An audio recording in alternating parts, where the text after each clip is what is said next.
Նախ հիմա ձեր ընտանիքի համար 3 միլիոնը կդառնա 4 միլիոն։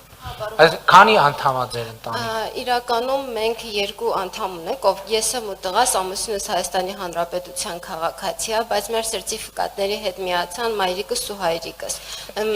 Հիմա նախ 3 միլիոնը կդառնա 4 միլիոն։ Երկրորդը դուք,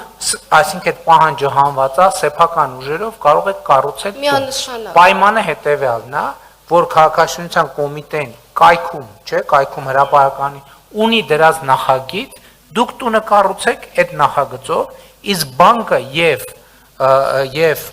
մյուս օղակները կհետևեն որակին։ Էս էլ է ինչով է կարևոր, սիրելի ժողովուրդ, որովհետեւ գիտեք, մենք բոլորս մեր տները Իջևանի մեր տունն էլ է, այստեղ մոտավորապես կառուցած եւ այլն, բայց դե մենք կամաց արդեն պիտի սովորենք նախագծերով տուն կառուցել, որովհետեւ դա նախ հարմար է, որովհետեւ մի հատ կառուցում ենք ու այդ կառուցման process չի ավարտվում, մի հատ շուշաբանդ ենք ավելացնում, հետո բալկոն, հետո հետո դա նրանից է, որովհետեւ սկզբից կառուցում ենք, հետո ենք նայում ինչ ենք կառուցել, դրա համար նախագծով է պետք անել եւ այս տրամաբանությամբ առաջ գնալ։ Իսկ բանկը ավել գումար երաշխիք կամ չգիտեմ ինչ պահանջում է կանխավճար, երբ որ ավելի այս պետական ծրագրից ավելի շատ գումար է ծախսվում բանի համար։ Հիմա մենք հույս ունենք, որ այս փոփոխությունների արդյունքում գումարն է կշատանա եւ դուք ձեր տունը արդեն կարողանաք կառուցել։ Մանավանդ ձեր ամուսինը շինարար է, ինքը կարծում եմ այդ ամեն հարցերը կարողանա լուծել։ Պարոն Փաշինյան, կներեք էլի մի հարցով էլ, այդ որ շեշտում էի 1, 2 եւ 8 հոգանոց ընտանիքները, կոնկրետ խոսքը նրա համար էր, հայ ամուսինը շինարար է, հիմա մենք կառուցենք մեր տունը, բայց հազարավոր արցախցիներ չունեն այդ հնարավորությունը, այսինքն իրանք բաղկացած են 2 եւ 3 կամ 1 հոգանոց ընտանիքներին։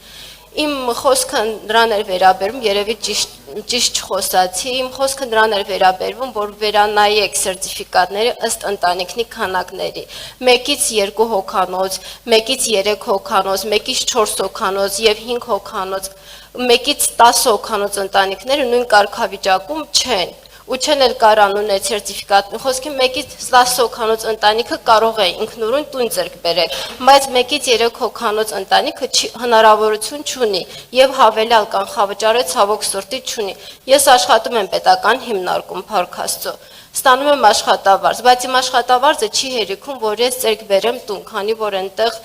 100,000 աշխատավարձ եմ ստանում։ Բայց պարոն Թորոսյանը իր խոսքում, եթե ուշադիր եք, այդ թեմային անդրադարձա, որովհետև մենք նայում ենք այն ընտանիքները, որ մենք համարում ենք, որ իրենք այս պայմաններում չեն կարողանա օբյեկտիվորեն տուն ձեռք բերել, իրանց համար երկարաժամկետ վարձակալության ծրագիր ենք տալիս,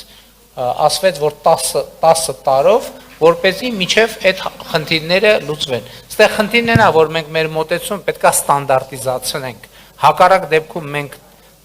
տեղեր կբացենք, որտեղ այլ process-ներ կգնան եւ լարվածություններ կառաջանան արդյունքում լավ տեղ չենք հասնի։ Պարոն Թորոսյան, լրացուցիչ։ Դա թույլ տվեք, որտեղ կարևոր հարց է,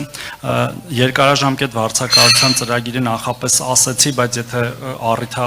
ավելի մանրամասնեմ, խոսքը մինչև 3 անդամ ունեցող ընտանիքներին է վերաբերվում, բայց այնպիսի ընտանիքների, որոնք աշխատունակության հետ խնդիր ունեն։ Առաջին եւ երկրորդ խմբի հաշմանդամություն ունեցող անձանցից են բաղկացած 60 տարեկանից բարձր անձանցից, կամ եթե այդ հաշմանդամության հանգամանքները չկան, 2 հոգանոց ընտանիքի դեպքում 115 տարի գումարային տարիքից ոչ ցածր եւ 3-ի դեպքում 175։ Եվ ինչու չեն կարել երիտասարդ ընտանիքների համար, անկեղծ ասենք, որտեղ այս ծրագիրը այնպիսի քաղաքացիների համար է, որոնք չեն կարողանալու, օբյեկտիվորեն չեն կարողանալու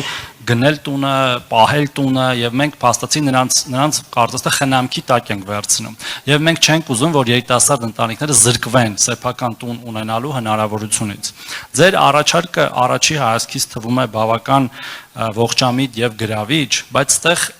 առաջանում են նոր շերտեր։ Եթե մենք այդպիսի Բաղդադում դնենք, օրինակ ասենք 1-ից 2 հոգանոց ընտանիքի դեպքում ենթադրենք սերտիֆիկատը ոչ թե 3-4-5-ի, այլ 6-7-8, կամ հակառակը, մենք արհեստականորեն գեներացնելու ենք ընտանիքների տրոհում։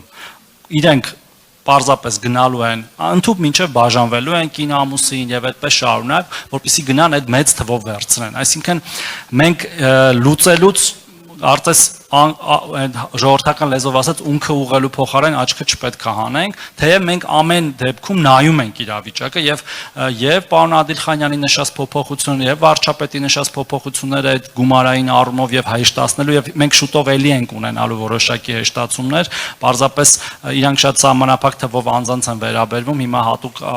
հայտարարելու կարիք չկա, խոսում են նրա մասին, որ մենք զգում ենք ու դուք էլ խնդրում եմ մեզ միշտ ասեք, կա սենց խնդիր, եկեք այս խնդիրը լուծենք։ Եթե դա մասշտաբային խնդիր է, ավելի արագ եւ համակարգային լուծում կտանք։ Եթե դա ինդիվիդուալ լոկալ խնդիր է, տեղային լուծում կտանք,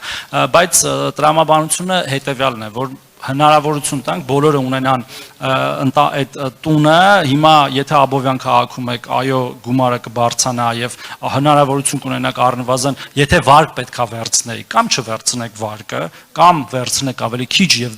ձեր եկամտային հարկը կամ աշխատավարձը կբավարարի դրան, այսինքն բավական մեծ հեշտացում կլինի կոնկրետ ձեր խնդրի լուծման եւ վստահ եմ շատ այլ ընտանիքների ու այս կապը պահելով փորձենք լավարկել ծրագիրը, մենք շահագրգռված ենք, որ այն ամբողջությամբ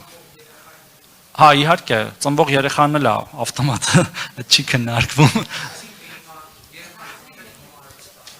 Ավելանում է, այսինքն եւս մեկ սերտիֆիկատ է ավելանում։ Այո։ Այո։ Այո։ Այո, այո, այո։ Այնպես որ բարի ազատում։